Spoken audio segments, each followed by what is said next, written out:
The night I walked back into my childhood home, no one recognized me until I said my name, and suddenly every smile cracked, because the daughter they erased was standing there, holding proof that could destroy everything they built without me. I had spent years believing blood meant loyalty until they chose money over me, and now I was about to return the favor in a way none of them could undo. Before we go deeper, tell me where you are watching from, and if you have ever been treated like you did not belong in your own family. Stay with me because what happened next still feels unreal, even to me. My name is Evelyn Carter, and for most of my life I believed my family was simply distant, not cruel. That belief shattered slowly then, all at once. I grew up in a quiet coastal town in Oregon, in a house that always smelled like polished wood and quiet expectations. My father Richard owned a mid-sized logistics company that everyone in town respected. My mother Diane managed the household like it was a delicate brand that could not afford scandal. And my younger brother Lucas was the golden child who never seemed to step out of line. I was the extra piece, not unwanted, at least not openly, but never truly seen. When I graduated college with a degree in finance, I thought that was my way in. I believed that if I worked alongside my father, proved my worth, I would finally belong in a way that felt permanent. So I came home hopeful, carrying spreadsheets and ideas, and a naive belief that effort could rewrite history. At first, my father welcomed me into the company. He gave me a modest position. Nothing impressive, but I did not complain. I worked late, learned every corner of the business, and slowly started to notice things that did not quite add up. It began with small discrepancies. Numbers that were off by amounts that could be dismissed as clerical errors. Transfers between internal accounts that lacked clear documentation.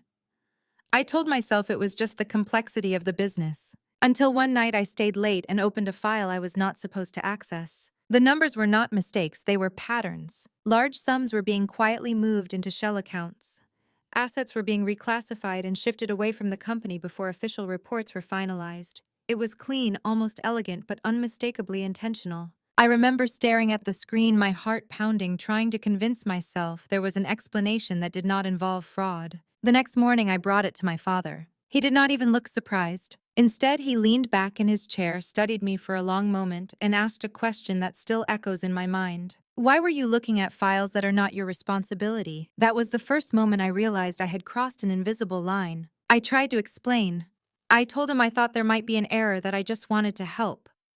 My voice sounded smaller with every word. He cut me off. There are things you do not understand yet, he said, his tone calm but cold. And it would be wise for you to stay in your place. Stay in your place. I nodded, but something inside me shifted. Over the next few weeks, I kept quiet, but I did not stop looking. The more I uncovered, the worse it became. It was not just financial manipulation, it was systematic. Funds were being siphoned off the company before taxes, before distributions, before anything that could be traced easily. And then I found something that made it personal. A trust account, in Lucas's name. It held a staggering amount of money, all quietly built from the same hidden transfers I had been tracking. Meanwhile, my own name appeared nowhere. Not in ownership documents, not in future planning, not even as a minor stakeholder. I confronted my mother that evening. She did not deny it. Instead, she sighed as if I had asked something inconvenient rather than devastating. Your brother is more suited to carry the family legacy, she said. You have always been independent. You will be fine on your own. That was how they justified it. Not cruelty, not betrayal, just practicality. I remember laughing, though it did not feel like laughter. So I just, do not count, I asked. You are overreacting, she replied, her voice laced with irritation. This is not about favoritism. This is about stability. Stability for whom? That night I sat in my room staring at the walls that suddenly felt unfamiliar. Every memory I had was being rewritten in real time. Every moment I thought I was included now looked like something else entirely. I was not overlooked. I was excluded on purpose. Still, I did not leave, not yet. I told myself I needed more proof, that if I could show them clearly, if I could make them understand what they were doing, something might change. That was my mistake, because when I finally gathered everything and confronted them again, I did not get an apology. I got erased. My father called a meeting with the company's legal team. I was not invited, but I overheard enough to understand what was happening. They were restructuring. My position was eliminated. My access to company systems was revoked, and when I tried to log in the next day, my credentials no longer worked. At home, it got worse. My parents told me it would be best if I took some time away to figure out my future. My room was quietly cleared out within a week, my belongings packed into boxes like I was a temporary guest who had overstayed. Lucas did not even speak to me. The final blow came when I checked my bank account. Funds I had saved, money that had been partially managed through a family-linked account, were frozen under the explanation of internal review. I had no immediate access to it. I was not just being pushed out, I was being stripped of everything that tied me to them. Standing on the sidewalk with my boxes, I realized something I had never allowed myself to believe before. They were not protecting the family. They were protecting themselves, and I had become a liability. What they did not realize was that in their rush to remove me, they overlooked one thing. I had already made copies. Every file, every transfer, every hidden account. I did not know it then, but that moment was not the end of my place in the family. It was the beginning of something else, something they would never see coming. I left that town with nothing but 2 suitcases, a laptop, and a hard drive that held more truth than my entire family had ever admitted out loud. For months, I lived quietly in Seattle, working freelance finance jobs, blending into a city that did not ask questions. On the surface, it looked like I had moved on. I had not. Every night, I reviewed the files again. I mapped out transactions, traced shell accounts, connected names that were never meant to be connected.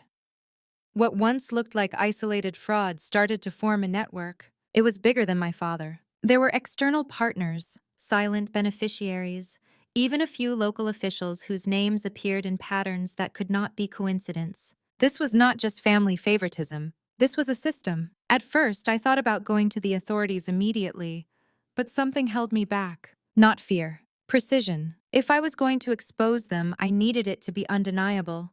Not just enough to raise suspicion, but enough to collapse everything they had built. So I waited, I gathered more, I learned. And then one evening everything changed. I received a message from an unknown number. It contained a single sentence: "You are not the only one who knows." Attached was a document. When I opened it, my hands went cold. It was a financial summary of my father's company, but not the version I had seen before. This one included annotations, red flags, cross-references to accounts I had not yet discovered. Someone else had been watching. I hesitated before replying, but curiosity won. "Who is this?" The response came almost immediately. "Someone who also got pushed out."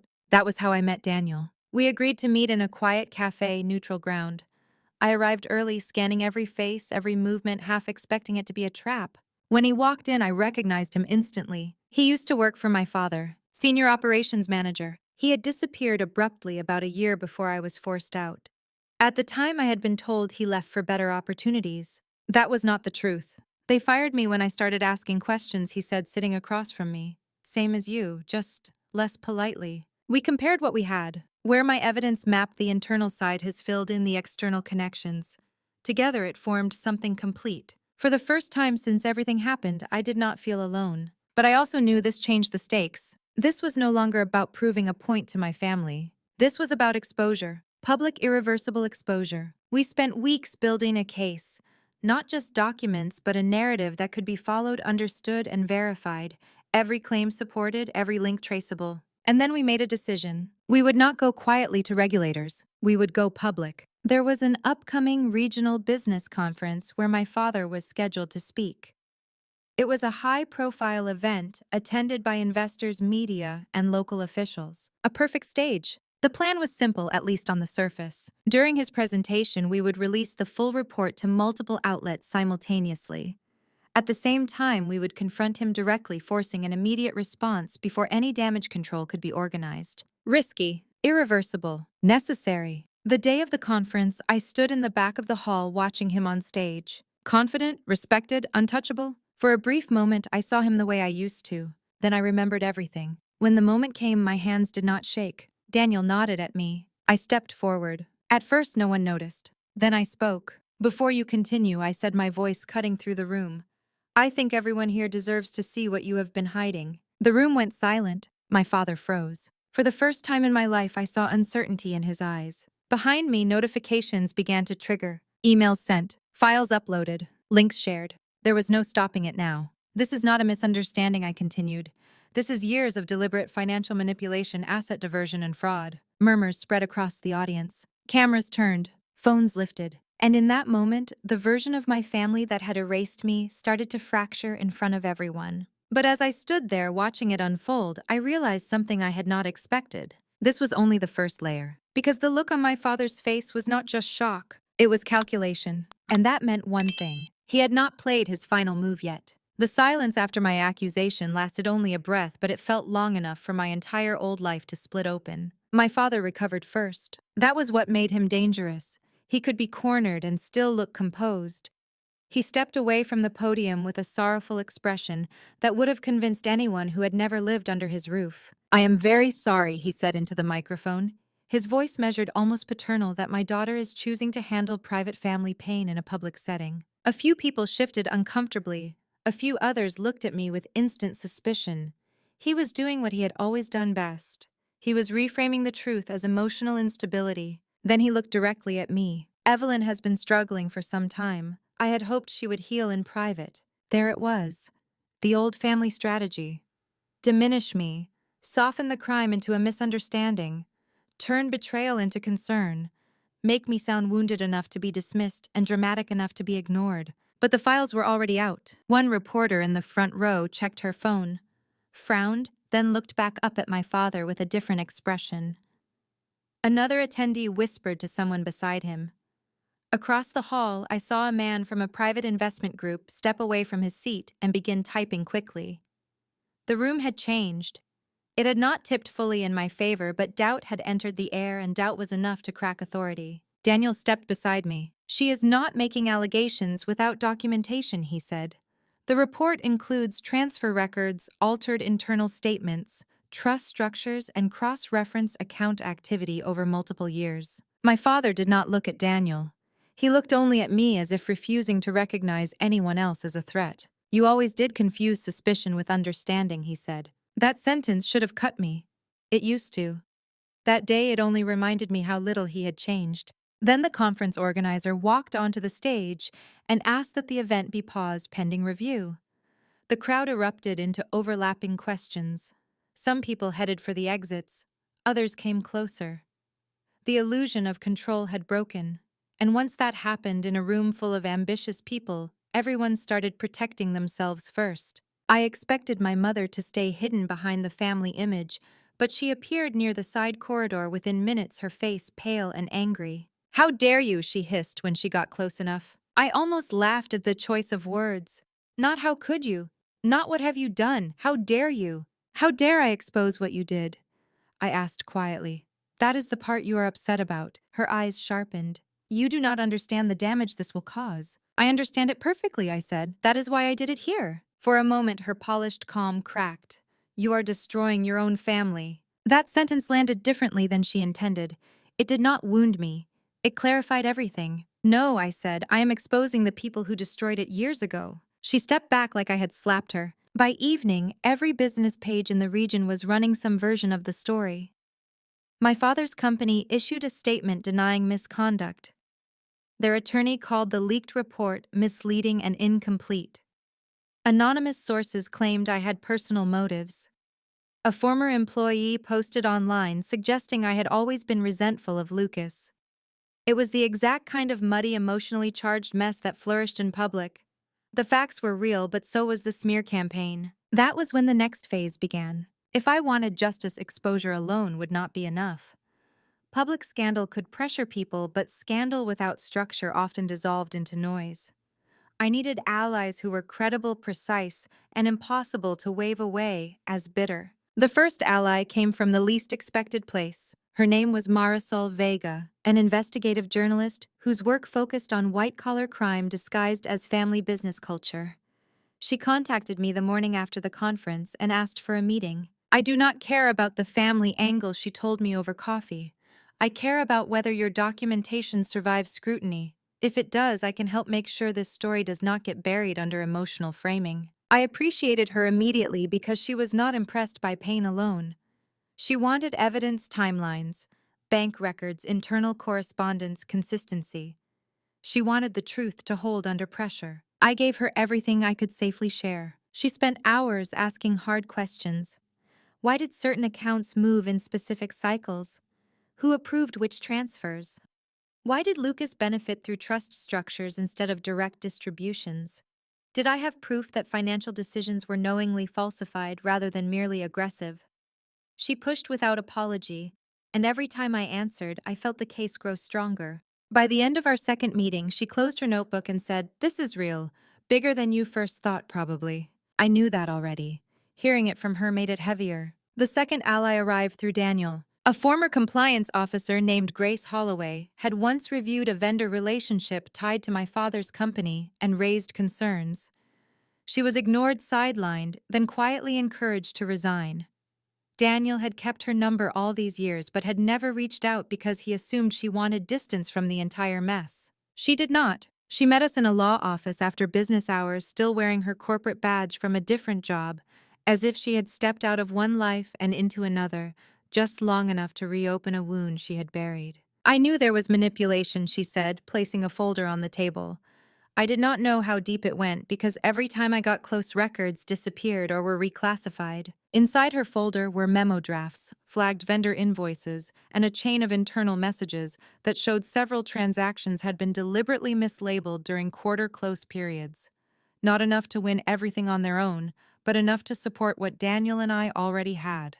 Then Grace gave me something else. A name: Nolan Pierce. He had served as an outside accountant for one of the shell entities tied to the asset transfers. According to Grace, he had become uncomfortable with the structure years ago and distanced himself before the arrangement fully matured. "Would he talk?" I asked. She hesitated. "Only if he believes he is not the first one standing in the line of fire." I understood that fear. It was not guilt that kept people silent half the time. It was survival. Over the next 2 weeks, my life narrowed into strategy. By day, I worked with Marisol and Daniel to organize timelines and identify weaknesses in the public narrative being used against me. By night, I met with Grace, reviewed archived files, and built contact chains. Some meetings happened in offices. Others happened in parked cars, in quiet diners, in side booths, where nobody noticed three tense people speaking in low voices over untouched coffee. And still the family tried to break me. Lucas finally called. I stared at his name on my phone for a full minute before answering.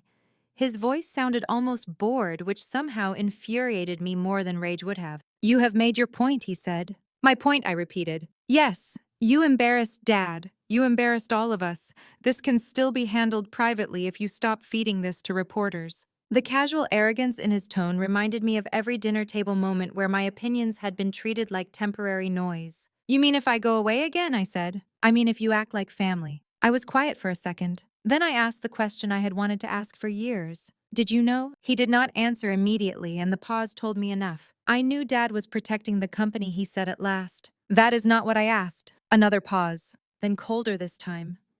"You always wanted to believe you were cut out for this world. You were not. He knew that. He prepared the person who could actually carry things." The line went dead a few seconds later, but the damage was done. Not because he insulted me, because he confirmed it. He knew. Maybe not every detail at the beginning, maybe not every transaction, but he knew enough to benefit and stay silent. The golden sun had never just been favored, he had been positioned. That conversation became a turning point inside me. Until then, some corner of my heart had still separated Lucas from the rest of it. I had told myself he was weak, not malicious, entitled, not complicit. That lie died on the phone. Marisol later asked if I regretted going public. I thought about the conference, about my mother calling exposure betrayal, about Lucas speaking like I was a failed applicant to my own childhood. "No," I said. "I regret how long I needed before I understood what family meant to them." As the pressure grew, so did the alliance around me. A forensic accountant reviewed the documents and agreed to consult. A former office administrator anonymously confirmed that signature packets had been rerouted during internal audits. One minority investor, alarmed by the emerging evidence, quietly shared records from board communications that revealed my father had withheld material information before key votes. Each person added one piece. None had the whole picture alone. Together, they created a structure my family could not easily explain away. And yet the deeper we went, the more dangerous it became. One evening, after a long meeting with Marisol and Grace, I returned to my apartment and found the lock scratched around the edge. Not broken, not forced open, just marked enough to tell me someone had tried. Inside, nothing was missing. But that somehow felt worse. My laptop was where I left it. My files were intact.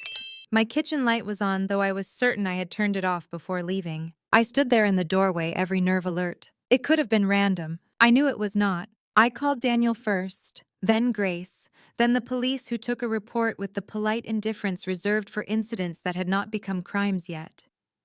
After they left, Daniel sat in my living room and said what both of us were thinking. "They are scared." "Good," I said, though my voice came out thinner than I wanted. He looked at me for a long moment. Fear makes people careless. It also makes them vicious. That night, I did not sleep. I copied every file again, moved backups to secure locations, and sent protected versions to multiple contacts. If anything happened to me, the case would not die quietly. That knowledge steadied me. The next morning, Marisol called with urgency in her voice. Nolan Pierce agreed to meet. My pulse jumped. When? Tomorrow night. Private location. He says he has something that was never submitted anywhere official. That could have been the missing bridge. The proof that transformed a strong case into an undeniable one. By the following evening, my nerves were stretched tight, but hope was beginning to feel dangerous in a new way. We were close. I could feel it. The alliance was holding. The documents were aligning. The pressure on my family was building. For the first time, victory did not feel imaginary. It felt near enough to touch, and that was exactly when the first crack formed from inside our own side. Nolan never arrived. We waited in a rented conference room above a closed law office in downtown Seattle, the kind of place chosen precisely because nobody paid attention to it after dark. Daniel paced once, then twice. Grace kept checking her phone.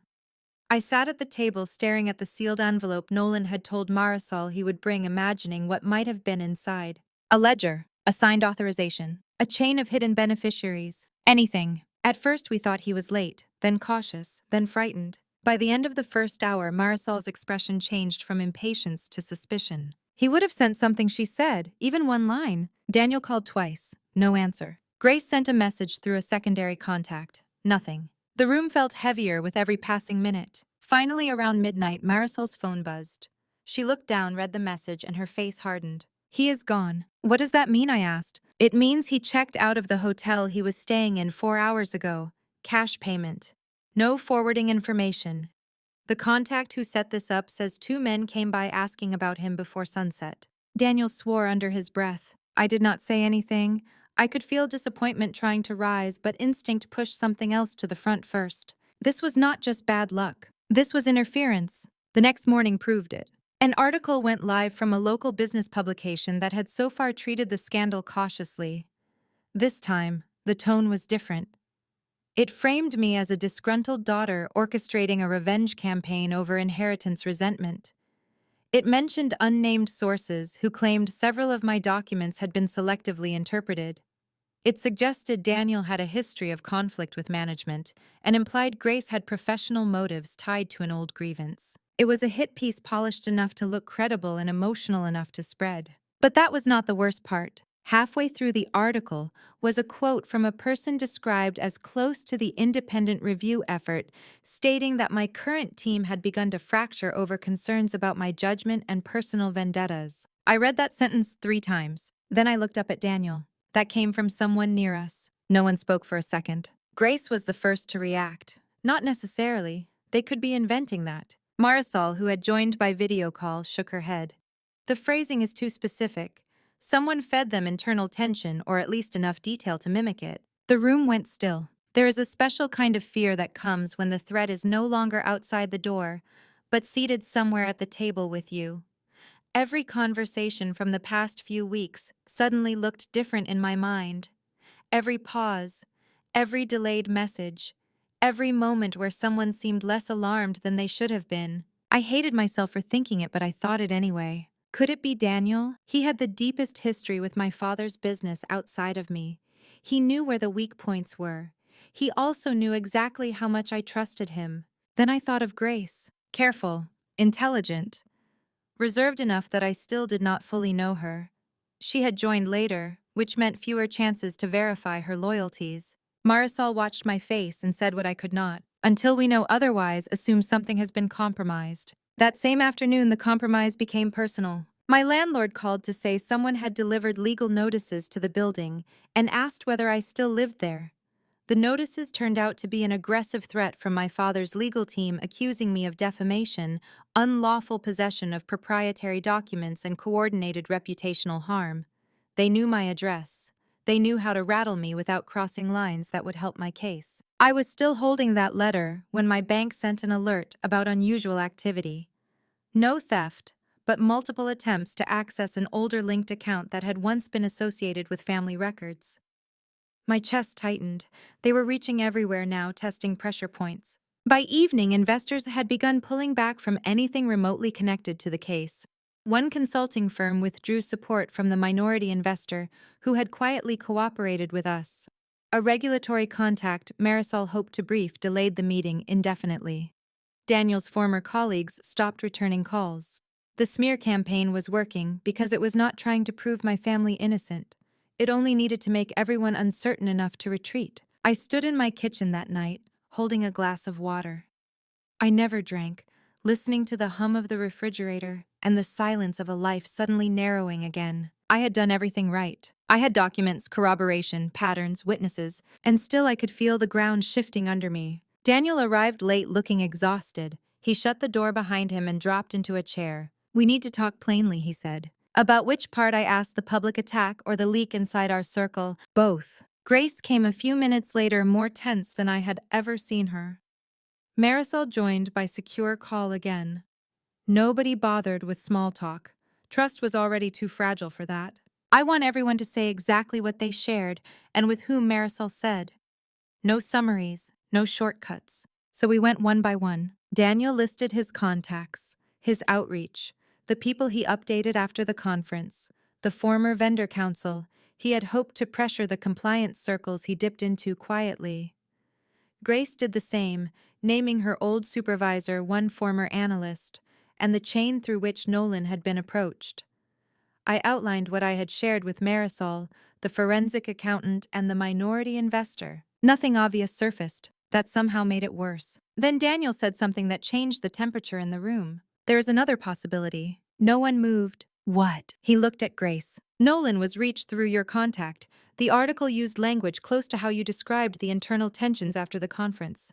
You were also the one who insisted we delay going to regulators until the package was complete." Grace stared at him as if he had slapped her. "That is your argument?" she asked, voice trembling with controlled anger. "Because I wanted a stronger submission. I am saying the leak followed your channel." The room erupted. Grace turned to me. "Do not let him do this. He is deflecting because he had broader access than any of us." Daniel stood up. "I am not the one whose contact vanished the day before delivering key evidence. And I am not the one who used to sit in Richard's inner management circle," Grace shot back. Their voices blurred into each other, accusation and defense crashing together, until I raised my own loud enough to cut through it. "Stop!" Silence dropped hard. I looked from one to the other and felt something inside me tearing in a slow, helpless way. This alliance had been built from wounded people choosing truth over self-protection. Now one of them was lying to me, or both were scared enough to destroy the rest of us. Marisol broke in carefully. "We need separation. Immediately. Limit access. Freeze shared folders. Compartmentalize everything until we can verify the breach." She was right. Coldly, strategically right. But hearing it made the whole thing feel like it was already collapsing. The next 2 days were brutal. Grace withdrew from direct meetings until she could preserve attorney-client review around some of her materials. Daniel shifted his files to a separate channel and stopped sharing real-time outreach notes. Marisol continued reporting, but even she admitted momentum had been damaged. The story was still alive, yet the center of it had become unstable. Then came the blow I did not see coming. Federal investigators did open a preliminary inquiry, but before we could properly present our consolidated evidence, my father's attorneys submitted their own package first. It framed me as a disgruntled former insider who had illegally obtained internal records after being removed for misconduct concerns. They provided selected emails that made it appear I had been repeatedly warned about inappropriate access long before I left. When Marisol showed me the filing summary, I felt physically sick. The emails were real, but incomplete. Messages had been stripped of context, rearranged, and paired with internal policy references to make a defensive company response look like routine discipline. It was elegant selective poisonous. This is what they do, I said, staring at the page. They take a true detail and weaponize it until it looks like the whole story. Marisol did not argue. She only said, "Can you disprove the framing fast?" That was the problem. Fast number. Completely probably yes. But time mattered now, and they had stolen it. By the end of that week, I was exhausted in a way that had nothing to do with sleep. My name was being debated online by strangers who treated my life like content. Some called me brave. Others called me vindictive. One legal commentator suggested that even if wrongdoing occurred, my motives would affect how my credibility was perceived. Motives.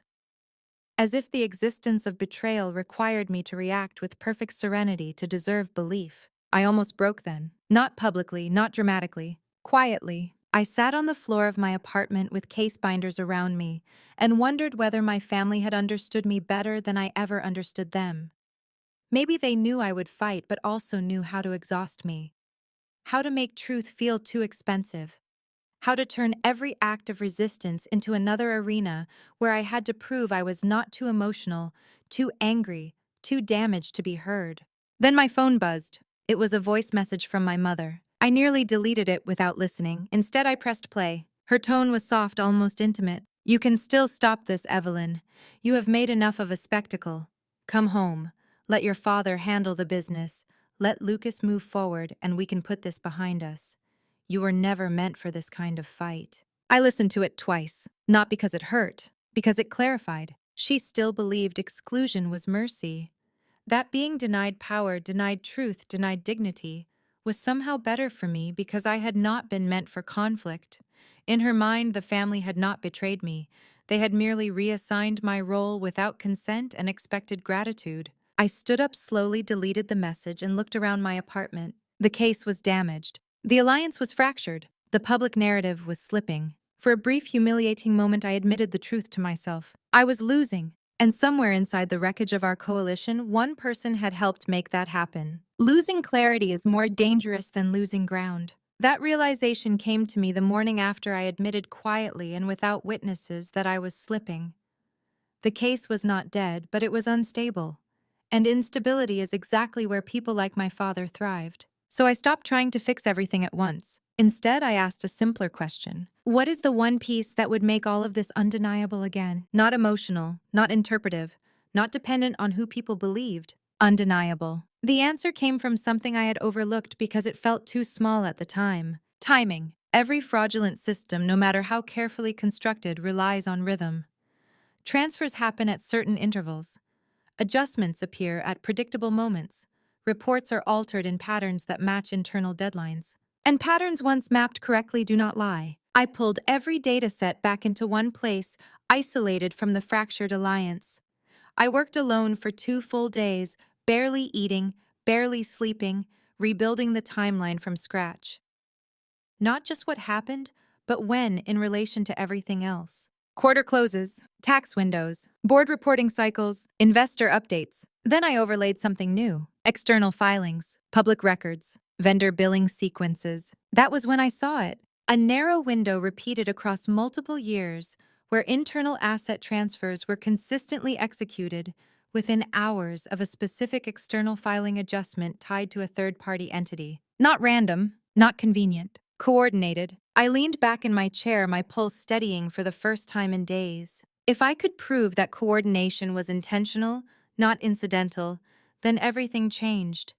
It would connect internal manipulation to external cooperation in a way that could not be explained as aggressive accounting or internal misjudgment. It would prove design, and design meant liability. But I needed confirmation from someone who had been inside that external layer. That was when Marisol called. "I found something you need to hear," she said. Her voice was different, focused, controlled in a way that meant something had shifted. "Tell me." The firm Nolan worked with was not just handling shell accounts. They were adjusting filings through a consulting intermediary. The intermediary is small, but it connects to a larger auditing network through contract work. My mind started connecting pieces instantly. "Names. I have one that matters," she said. "A senior analyst who left that intermediary about 6 months ago. Quiet departure, no public complaints, but the timing matches your pattern." "Do you think they will talk?" "I think they already tried to," Marisol replied, and got ignored. We arranged a meeting that same evening. Her name was Tessa Rowan. She chose the location a quiet corner of a public library, not for secrecy, but for neutrality. When I arrived, she was already seated, a thin folder in front of her, her expression guarded but not fearful. "I am not here for drama," she said before I could speak. "I am here because I do not want my name tied to something I warned about." I respected that immediately. "No drama," I said, "only facts." She nodded. Then she opened the folder. Inside were internal adjustment logs from the intermediary firm, cross-referenced with client identifiers that had been partially masked. But the masking was inconsistent.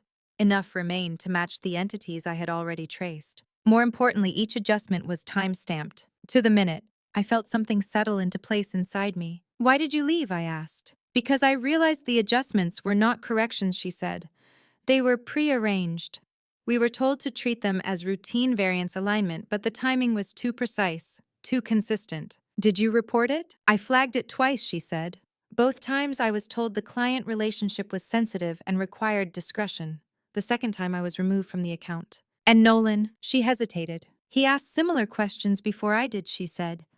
"That is why I was not surprised when he disappeared from the structure." So Nolan had not vanished randomly. He had been part of the same chain. That meant two things. First, the interference we experienced was targeted, not reactive. Second, the system we were exposing had already removed people before. "Would you be willing to testify to this?" I asked. Tessa looked directly at me. "I will provide a sworn statement," she said, "but I want full protection before I go further." "That can be arranged," Marisol said, stepping in smoothly. "And your documentation." Tessa pushed the folder toward me. "This is enough to open the door," she said. "What you need is to connect it to internal authorization." I almost smiled. "I already have that." For the first time since the alliance fractured, I felt the shift. Not hope. Control. Within the next 48 hours, everything moved with precision. Marisol prepared a structured release that focused on coordination patterns, not personal narratives. Daniel, after a tense but necessary conversation, agreed to contribute his external mapping again, under strict compartmentalization. Grace, who had remained distant, sent over a set of compliance memos that aligned with Tessa's timeline in ways that strengthened the chain. We did not repair trust. We built around its absence, and this time there was no central point to fracture. The package we assembled was not just evidence, it was architecture. Every piece reinforced another. Every claim supported by at least two independent sources. Every timeline locked into place by verifiable records. When we submitted it, we did not wait for a conference. We did not stage a confrontation. We delivered it simultaneously to federal investigators, regulatory agencies, and multiple verified media channels with Tessa's sworn statement attached and a clear request for immediate review based on coordinated financial manipulation across entities. Then we waited. This time the response was different. There was no quick dismissal, no immediate reframing. Within days, subpoenas were issued, accounts were flagged, and for the first time my father's company did not respond with calm denial. They went silent. Daniel called me the morning the news broke. "It is happening," he said. I closed my eyes, not in relief but in recognition. This was the point of no return. But there was one more truth I needed before the end. One more piece that had been buried not in financial records but in the structure of my own family. And I knew exactly where to find it. I returned to my childhood home on a gray afternoon that felt almost deliberately quiet. Not dramatic, not cinematic, just still. The kind of stillness that comes before something ends. The front door was unlocked. For a brief second, that detail alone told me everything had already begun to fall apart inside. I stepped in and found my mother in the living room, sitting exactly where she used to host guests. Her posture perfect, even now, even as everything around her shifted beyond control. She looked at me, and for the first time in my life, she did not try to correct the narrative. "They came this morning," she said. "I know. They asked about accounts I have never seen before." "I know." Her composure held, but only barely. "This did not have to happen," she added. That sentence might have once pulled me into an argument.